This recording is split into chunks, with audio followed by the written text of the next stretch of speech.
પૂજ્ય ડોંગરે બાપજી એમ કહેતા કે પરમાત્મા શબ્દમાં જ 24નો અંક છુપાયેલો છે.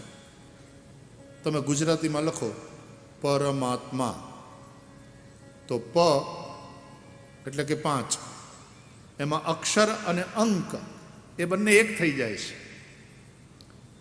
અક્ષર લખો પ અને અંકની દ્રષ્ટિએ એ 5 × 5.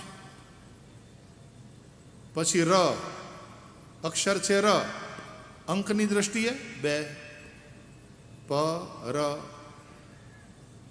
પછી મા એટલે આમ ચોગડો દોરી, ચોગડો લખી અને પછી એક લીટો કરો એટલે મ.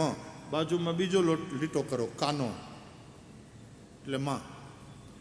દેશી આપણી નામાની પદ્ધતિ પ્રમાણે એને 4.5 કહેવાય, કારણ કે ચોગડો પછી એક લીટો કર્યો એટલે 4.25, એની બાજુમાં બીજો લીટો કરો ઊભો એટલે 4.5 થાય.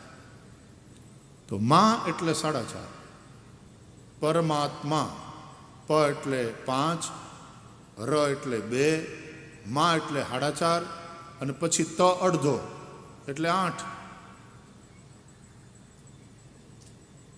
લખવામાં અક્ષરમાં અડધો ત અને અંકશાસ્ત્રની દ્રષ્ટિએ 8 × 8.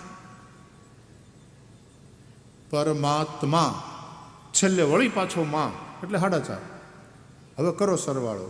પ એટલે 5, ર એટલે 2, મા એટલે 4.5, ત અડધો એટલે 8, વળી પાછા મા એટલે 4.5. ટોટલ કેટલો થાય? સરવાળો શું આવે? 24. પરમાત્મા શબ્દ જ 24નો અંક બતાવે છે.